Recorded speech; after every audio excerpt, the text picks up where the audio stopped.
Mexico. My name is Turere, and I'm from Kenya. This is Nairobi National Park. This is the only city. This is the only park that is found within a city. Nairobi National Park is home to animals like zebras, buffaloes, lions, and cheetahs. The park is not fenced in the southern parts where I live. That means wild animals roam freely out of the park. And that means lions also follow them. And this creates a big conflict between the Maasai, who are pastoralists, and the Kenya Wildlife Service. So this is what the lions do to animals. They kill them at night. This is one of the animals that were killed 3 years ago. So my culture is Maasai, and we keep animals as a way of life. And these are the animals that we sell to get money, and we depend for them for food. So we value them very much, and we also believe that we came from heaven with them. And so we mostly depend on them for everything. So these are the Morans. They're the Maasai warriors. They protect our livestock and the community. So guess what they did? Kill lions. This is one of the lions that were killed in my community. Yeah. So I started looking after my father's cows when I was at the age of 9. And it was really a hard job because I had to go out in the morning, graze animals, and then bring them back home during the evening. So I had to find a solution to this problem. I had to save my father's cows. So the first idea I got was to use a scarecrow. I wanted to scare these lions and trick them that I was always there. But these animals are very clever. They will come the first day and they will see the scarecrow and they will go back. But the second day, they will attack. Why? Because this creature is not moving. It's always there. It's just standing there. So they attacked. Second idea I got was to use light just to show that there was somebody there with a torch. But I think this helped the lion because they could actually see through the cowshed. So it failed. At some point, I actually thought that I would not even try anything again because everything I was doing was a fail. But I just told myself that I shouldn't give up that quickly. So since I was a little boy, I used to work in my room the whole day when I was not looking after the cows. So I even took apart my mom's new radio one day, and she almost killed me. But I started learning about electronics, and so I got a small torch from a broken flashlight and indicator box. I call it a transformer. It's a small device found in motorcycles. It just blinks to show you direction. And I got a battery and got a solar panel. So I set up everything. As you can see, you have the solar, which is the battery, and then you have 2 wires that go straight to the switch, and then you have the small machine, I call it a transformer, but it's actually an indicator box. And you have the bulbs that are on the poles. And so I connected this thing in my home. I wasn't sure that it was gonna work. So the lights actually flash around the cowshed at night and trick lions that I was walking around the cowshed.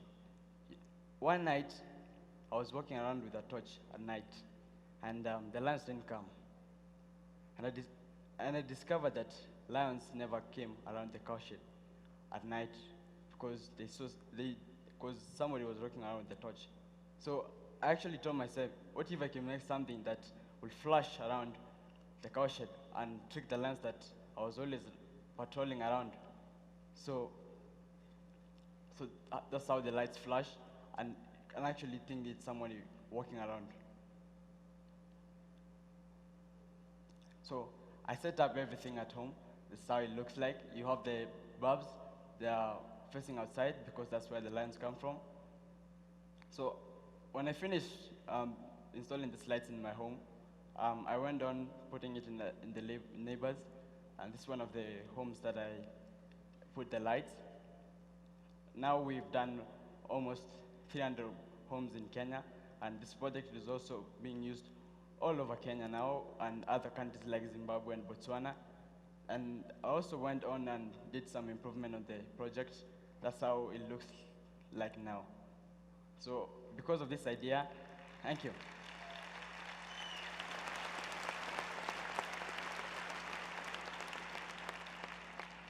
Because of this invention, I was lucky to get a scholarship in one of the best schools in Kenya, Prohibida International School, and I'm really happy about it.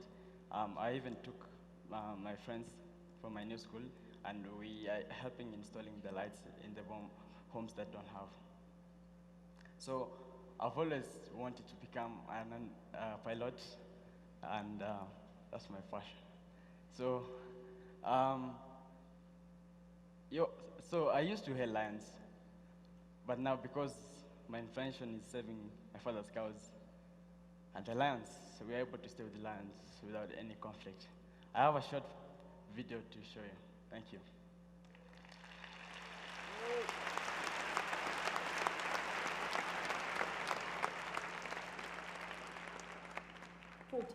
Nearly 500,000 lions roamed Africa and Asia.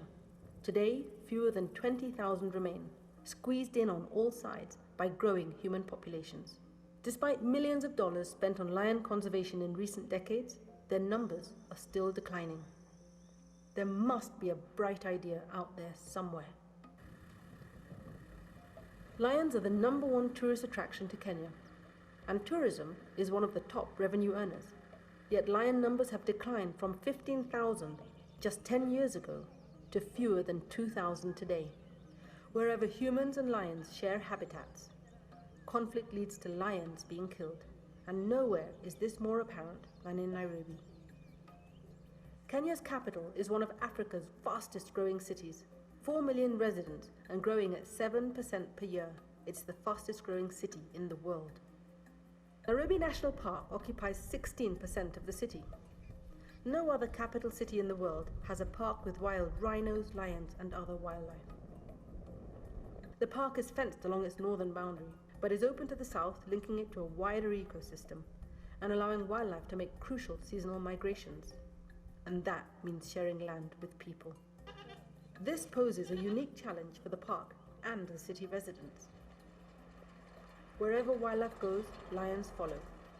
They can even survive in Nairobi's more affluent suburbs, navigating fences in built-up areas. But inevitably, they kill livestock, leading to disastrous consequences. In 2007, so many of the park's lions were killed by the community that they were almost wiped out. The pressure is so great now that we could lose them altogether. We need an affordable solution that empowers people to deal with the problem themselves. Maasai wealth is measured in cattle. Yes. From the age of 9, Richard was responsible for managing the family's most valuable assets. Test. 1, 2, 3, 4, 5. Yeah. Is it good? Does? No? By age 11, he had enough of lion attacks.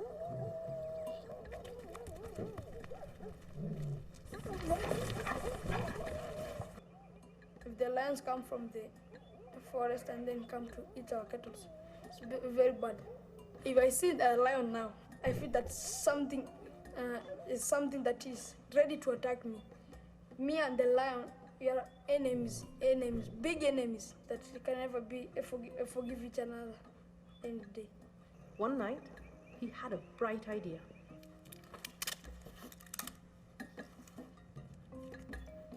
This is the battery. It's being charged by the solar panel. It's there in the roof. And this is the wires that carry the power to the bulbs. And this is the switch where you can switch the lights on and off. Richard's brainchild is one of the first practical solutions to the lion-human conflict problem. It's saving cattle, lions, and money. I knew the lions were afraid of something which is moving, because when someone wakes up at night and moves with a torch, the lions are afraid of the lights because they think it is a person which is coming. Since 2009, I started putting our home the bulbs, so we didn't ever experienced any problem of the lion screaming at home until now. So the neighboring homes, I've even borrowed my deer. Since now I've put 6 homes, the babs.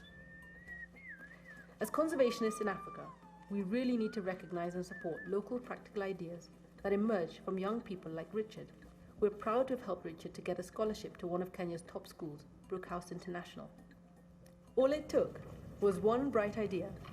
Richard never dreamed that he could be someone that saved lions.